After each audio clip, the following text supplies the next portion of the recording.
Chapter 41. Description of Svananda Loka. Om Shri Ganeshaya Namaha. Kapila Muni described Svananda Loka. O Gajanana, your devotees ascend to Svananda Loka. What is the path followed by them? Chintamani replied, those devotees who worship me always, have unfaltering faith on me, and who contemplate on me at the time of their death in this world, will ascend to my Loka. I send an aeroplane equipped with comforts which cannot be seen by Shiva, Vishnu and other devas from their respective lokas, to bring the devotees immediately to my loka. My devotees sit in their corporeal form in the aeroplane along with my ganas and are astonished to see Swargaloka. Devotees who are in the aeroplane cannot be seen by devas, munis and mortal beings who do not possess the divine vision of Swananda. They cross the Shakti Loka, Saura Loka, Vaishnava Loka and Shaiva Loka as they proceed towards my Loka. My devotee who has been embodied once initially sees darkness due to ignorance. My ganas can see it clearly. By contemplating on me and due to the influence of the airplane, after they have travelled thousands of yojanas, they begin to see a light. At that time, a Devi named Brahmari, who terrifies the ignorant ones and is enormous and colossal ball of luminosity, is visualized by them. Comprehend that it is because of my Maya that she creates the fear of birth and death and delusions of differences. Brahmari is established firmly but makes the beings dance to her tunes. She has a divine body and is self-supported. Seeing her, devotees become frightened and contemplate on me. Then, ganas from the aeroplane reassure the devotees and take them forward. The luminosity on her head which supports her terrifies the ignorant ones, O Brahmin. An individual spirit always carries all the vagaries of attachment to mother, father, sibling and materialistic possessions, etc. He is supported by Shiva, the witness of all present in the physical body. O Mahayogi, the Jiva or soul is a supporter of the Devas and drives the body. The body cannot function without the Jiva. The Jiva itself is without support and is the unsupported Supreme Lord. O Mahamuni, Brahmari has made the Jiva the supporter of all, and she herself is the power, Shakti that supports it. It is because of her that within the Chitta of the ignorant devotees, I am recognized as a duality of individual soul, the Jivatma, and the Supreme Spirit, the Paramatma. This is the influence of her Maya. By meditating on me, a devotee is blessed by my darshan. They are taken beyond by the ganas. She possesses an effulgent Shakti called Kamadayini on her head, who bestows peace. The union of this Shakti and Brahmari is the cause of creation of all jivas, subject to birth and death. Hence, this Shakti is also known as Yoga Rupa. She has infatuated them both. This has resulted in the union of the body and the soul. Both the body is not alive, hence without desire. The soul is without attributes, formless and without desires. The body and the soul desire to be associated because of the influence of Kamadayini, Shakti. The union of the body and the soul leads to the three acts of creation, preservation and destruction, which further leads to a world full of growth, decay and creation of differences. This constitutes the illusory world. Atma is eternal, devoid of creation, preservation and destruction, free of growth and decay. This has been said by the proponents of the Vedas. Under such circumstances, why is the Atma considered to be endowed with differences such as infant, adolescent, elderly, horse, elephant and other forms? O learned one, isn't this contradictory? However, these astonishing events occur. One of the great statements is Tattvamasi. Tat represents Brahma, Tvam represents the Jiva, Asi represents their conjunction. I am Brahma. This is the cause of attraction between them. When the Paramatma is transformed to a Jivatma, it begins to see infatuations everywhere. That is why that Shakti is appropriately called Kamada, bestower of desires, and Sarvamohini, the one who enchants all. O scholarly one, the Shakti which gives birth to Jiva and Shiva is my creation, Mahamaya. There is no other Shakti that deludes Brahmari. Comprehend that Brahmari Shakti is seen in Tvam, the Jiva, by her own influence. Paramatma also begins to believe that it has become a Jiva because of her influence. This Shakti is the supporter of all and is herself without any support. She is represented by the term Tat.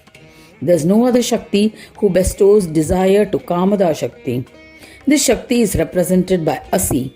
The union of Jiva and Brahma is suggested by the term Asi. This union is brought about by this Kamada Shakti. O Pandit, my Loka is above her head. I have created it by using Maya. My devotees who reach there cannot see it. However, they can experience it. The great devotees first drink the water of Ikshusagara, savoring which he will become a form of light. He can visualize me as he goes beyond differences and non-differences, and with my darshan he is immediately merged into divinity. Thereafter my devotees wander of their own free will, assuming forms with attributes or without attributes in Svananda Loka. Then, O best of Munis, what is amazing is that even after crores of kalpas, he does not get deluded again. This has been emphasized by the proponents of the Vedas. During final annihilation, all ignorant ones of the four differences, Shakti, Saura, Vaishnava and Shaiva, will merge into me. I once again create them. This is the marvelous enigma of my Loka. O Muni, I have told you everything about my Loka in brief, except the path to attaining it. Kapila Muni asked, by performing your worship, several people ascended to your Loka. O Vignesha, both the common man as well as yogis who go there and get merged with the divine do not return to earth. There is no rebirth for them. This will result in the earth becoming depleted. But this is not true. The earth never becomes depleted. You recreate it when it becomes depleted. This has become a pastime for you. Chintamani replied, O Pandit, I manifest in different forms using my powers of Maya. During times of war, for the sake of preservation of this world, I destroy the Daityas and once again become merged into my own self. This is a form of Leela. Similarly, by the powers of Maya, I keep creating and recreating the universe. Thus, the universe remains as it is. Kapila Muni said, innumerable people devoted to you, both men and women, ascend to Svananda Loka and get merged with divinity. The Loka has limitations. Then will it not get crowded? Where do they all stay? Please tell me, O Chintamani. Chintamani replied, in Svananda Loka, my devotees live till the end of a kalpa, and then in the great deluge or annihilation, they get merged into me. When the next yuga begins, I recreate the universe and separate them. At the end of the yugas, they get merged into me again and become my form. Even when they are merged into me, they are ignorant of it. O best of Brahmins, this state is my Yoga Nidra state.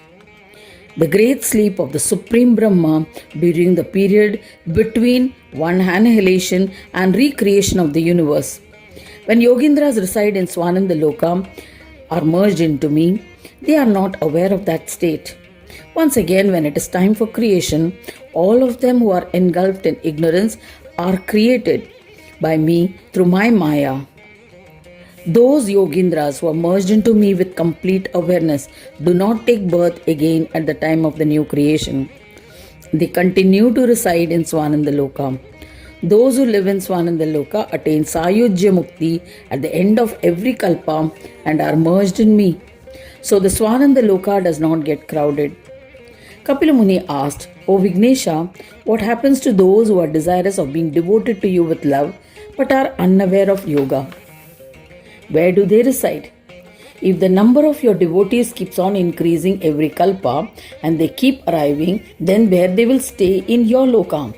Chintamani replied, even though it is described that my loka has an expanse of 10,000s of yojanas, it is for yogis and those desirous of emancipation. This expanse is not for devotees, but for devotees the space is limitless. There is no doubt about it. There is an unlimited space in Svananda Loka for my devotees who are eager to serve. My innumerable devotees live there lovingly and unhindered, free of sorrows, and observe the 9 types of bhakti in every kalpa. Those who have been my devotees, or who are or will be in future, O Muni, all of them will live in my proximity in this loka. I am subservient to their devotion. I love devotion, and it is incomparable. I travel to wherever devotee resides, stay with him and protect him. In accordance with the 9 types of bhaktis in their mind, I experience the glory of their devotion and reside with them in that form and work with them. O best of Brahmins, I neither love Svananda, nor Siddhi, Buddhi, nor my sons Laksha and Labha, nor myself as much as I love my devotees. Kapila Muni asked, how do the devotees see your ganas from Svananda Loka who are in the form of light when they come to fetch your devotees? Chintamani replied, O Mahayogi, this happens because of my Maya. Nothing is impossible with Maya. With my grace, they can see the ganas with their physical eyes. Swananda is where absolute bliss exists. Devotees visualize different types of bliss. Though my ganas are without attributes, different devotees see them as endowed with different attributes. Those who see the undifferentiated one, see the Atma Tattva everywhere, will see the ganas as being without attributes and as an essence of the self-realized Atma. Just as one sees one's reflection in water, similarly they visualize all people and the entire universe as an illusion. This is a detailed description of my loka which I have narrated to you. Now I shall return, O Mahamuni, to my abode. Thus ends the 41st chapter titled Description of Svananda Loka in the 5th Khanda of the Purana Upanishad, Srimad Mudgal Puran, describing the legends of Lambodara, dedicated to Sri Gajanana. End of chapter 41.